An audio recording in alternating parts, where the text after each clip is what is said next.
Assalamualaikum warahmatullahi wabarakatuh. Perkenalkan, nama saya Francisco Saputra. Saya dari kelompok 5. Saya ingin menjelaskan tentang Islam dan peranata sosial. Tidak dapat dipungkiri, dengan kedatangannya Islam dapat merubah pola pikir masyarakat menjadi lebih ideal. Pada zaman Rasulullah, masyarakat ini disebut dengan masyarakat Madani. Masyarakat Madani berasal dari Madinah yang merupakan masyarakat impian yang memiliki ciri-ciri kemandirian, kewaspadaan, serta memiliki tanggung jawab yang besar. Dalam bab ini, mahasiswa diharapkan dapat memiliki pola pikir secara rasional, krisis, serta memiliki jiwa toleransi dari peranata sosial Islam. Nah, salah satu contoh dari peranata sosial Islam adalah keluarga sakinah, mawaddah, dan rahmah. Allah berfirman dalam Quran surat Ar-Rum ayat 30 yang artinya, dan di antara tanda-tanda kekuasaannya ialah Dia menciptakan untukmu istri-istri dari jenismu sendiri, supaya kamu cenderung dan merasa tentram. Menurut Quraish Shihab, litas kuno berasal dari kata sakana yang memiliki arti diam atau tentram, sedangkan mawadah memiliki arti cinta dan harapan, dan rahmah memiliki arti kasih sayang. Jadi, sakinah, mawadah, dan rahmah artinya tentram, diam, dan penuh dengan kasih sayang. Pentingnya membina keluarga sakinah, mawaddah, warahmah tidak dapat dilepaskan dari peranan Islam dari agama sosial. Sebuah negara akan menjadi baik manakala ia ditopang oleh keluarga-keluarga yang harmonis. Maka dari itu, perhatian Islam terhadap sebuah keluarga dapat diartikan sebagai tatanan Islam terhadap sebuah teladan masyarakat yang ideal dan bertamadun. Assalamualaikum warahmatullahi wabarakatuh. Perkenalkan, nama saya Hestina Kusumardiani. Di sini saya akan menjelaskan materi tentang masjid sebagai sarana pembinaan umat. Semakin berkembangnya jumlah masjid dari perkotaan hingga pedesaan, itu merupakan potensi utama dalam mengoptimalkan peran masjid sebagai sarana pembinaan umat Muslim yang ada di Indonesia. Fungsi dari peranan masjid itu sendiri, yang pertama ada fungsi persatuan dan ukhuwah Islamiyah. Yang dimaksud dari peranan tersebut adalah dengan berkumpulnya para muslimin dan muslimat untuk melakukan sholat jamaah, itu bisa menjadikan persatuan yang kokoh dan persaudaraan di antara para muslim lain. Yang kedua, ada fungsi masjid sebagai sarana atau nilai-nilai pengajaran agama Islam. Sebagai contohnya itu seperti pengajaran agama Islam, pendidikan agama Islam, penambahan ilmu tentang agama Islam. Yang ketiga, ada fungsi dakwah, yaitu para ustadz memanfaatkan masjid sebagai sarana untuk menasehati atau berdakwah atau memberikan sisi-sisi dari agama Islam yang lebih dalam kepada muslim di sekitarnya. Yang keempat, sebagai penghimpun hasanah ilmu pengetahuan dengan menempatkan masjid sebagai sarana perpustakaan dalam artian seperti buku-buku tentang Islam, buku-buku tentang ajaran Islam, tuntunan cara berwudu atau sholat, seperti itu. Yang kelima atau yang terakhir, yaitu masjid digunakan sebagai sarana musyawarah untuk umat Islam menentukan atau mencari jawaban atas diri mereka sendiri atau jawaban tentang Islam lainnya. Seperti misalnya musyawarah tentang Hari Raya Idul Fitri, Hari Raya Idul Adha, itu bisa mereka lakukan di dalam masjid. Atau lebih tepatnya melakukan musyawarah tentang keislaman. Dari uraian yang tadi saya sebutkan, oleh karena itu kita diwajibkan untuk mengoptimalkan secara utuh peranan masjid, tidak hanya sebagai tempat ibadah, melainkan juga tempat pembinaan umat yang tetap berpegang teguh pada Al-Quran dan Sunnah-Sunnah. Saya akan melanjutkan materi yang ketiga. Pengertian ukhuwah Islamiyah adalah makhluk ciptaan Allah Manusia adalah makhluk sosial yang tidak bisa hidup tanpa bantuan orang lain. Islam adalah agama rahmatan lil alamin, sudah menjadi keharusan bagi setiap muslim untuk menjaga hubungan dengan baik dalam lingkungan keluarga, masyarakat maupun dengan negara. Dalam ajaran agama Islam, semua manusia sama statusnya di mata Allah. Yang membedakannya hanya dari tingkat ketakwaan seseorang. 1. Pengertian ukhuwah Islamiyah. Kata ukhuwah berasal dari bahasa Arab yang kata dasarnya adalah akh, yang berarti saudara. Sementara kata ukhuwah berarti persaudaraan. Adapun istilah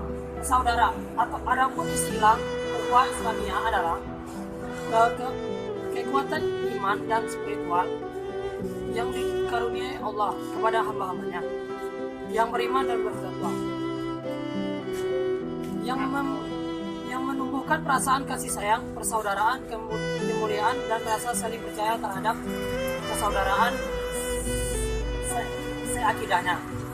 2. Dasar hukum ukhuwah Islamiyah yang berbunyi dalam surah Al-Hujurat ayat 10. Innamal mu'minuna ikhwata fa'dilu baina akhayyakum wattaqullaha la'allakum turhamun, yang artinya sesungguh orang-orang mukmin adalah bersaudara, karena itu damaikanlah kedua saudara kalian dan bertakwalah kalian kepada Allah supaya kalian mendapatkan rahmat. Surah Al-Hujurat ayat 10. 3.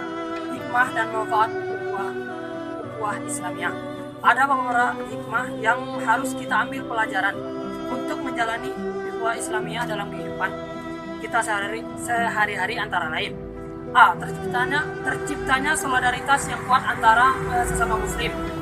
Dengan adanya saling tapa selira, merasakan kebahagiaan ketika orang lain bahagia dengan merasakan kesedihan ketika orang lain sedang tertimpa musibah, akan membutuhkan sikap solidaritas yang kuat di antara sesama muslim. B. Terciptanya persatuan dan kesatuan bangsa. Apabila seseorang muslim mampu memberikan kasih sayang terhadap muslim lainnya, dan kasih sayang itu diwujudkan dalam berbagai aspek kehidupan, kita akan merasakan betapa nikmatnya bersamaan sebagai umat Islam dan bangsa yang kuat dan kukuh dan tidak mudah diadu domba. C. Terciptanya kerukunan hidup antara sesama warga masyarakat. Apabila seseorang muslim mampu menghargai dan menghormati orang lain dalam berbagai hal, termasuk menghormati dan menghargai terhadap adanya perbedaan baik dalam hal bangsa, budaya maupun pemahaman agama yang syarat akan perbedaan mazhab dan pendapat, kita akan merasakan betapa nikmatnya hidup rukun dan dalam sebuah perbedaan yang dibingkai atas dasar ukhuwah Islamiyah dengan menganggap perbedaan sebagai rahmat atas kasih sayang Allah kepada semua hamba-hambanya. Sekian, terima kasih. Assalamualaikum warahmatullahi wabarakatuh. Baiklah, di sini saya akan menjelaskan tentang materi kebersamaan dalam perbedaan atau perbedaan pluralitas. Pluralitas sendiri berarti berbagai, yaitu mencakup berbagai etnis, budaya, suku, bangsa, dan lainnya. Sedangkan kita di sini akan membahas tentang pluralitas agama. Pluralitas agama sendiri artinya banyaknya agama. Misal di dunia sendiri, dunia ini banyak agama yang kita ketahui, yang termasuk ke dalam agama Samawi dan agama Adi. Lalu di Indonesia sendiri, kita mengetahui Indonesia mengakui 6 agama, yaitu Hindu, Buddha, Kristen, Katolik, Islam, dan Konghucu. Agama tersebut kembali lagi kepada penganut atau umatnya. Jika mereka mengetahui keberadaan agama tersebut dan keberadaan agama lain, maka itu akan membawa dampak positif bagi kita semua. Misalnya terjalin kerjasama, toleransi antar umat dan lainnya. Sedangkan jika umat tersebut tidak mengetahui atau tidak mengerti tentang pluralitas atau perbedaan agama atau berbagai agama, maka itu akan membawa dampak negatif seperti ketegangan antar umat atau tidak akurnya antar umat. Dalam prakteknya sendiri,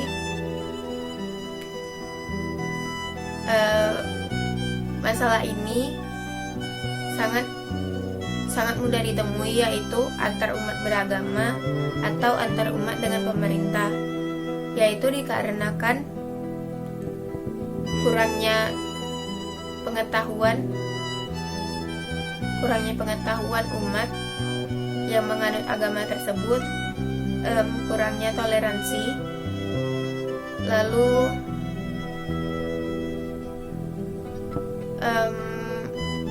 kaburnya rasa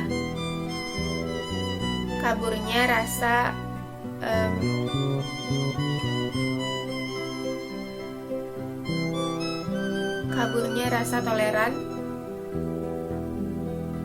dan sebagainya. Pluralitas sendiri kita temui di banyak aspek atau banyak tempat. Kita bisa temui pluralitas di lingkungan sekitar, masyarakat, kampus dan lainnya. Pluralitas ini tidak semata-mata membahas kemajemukan.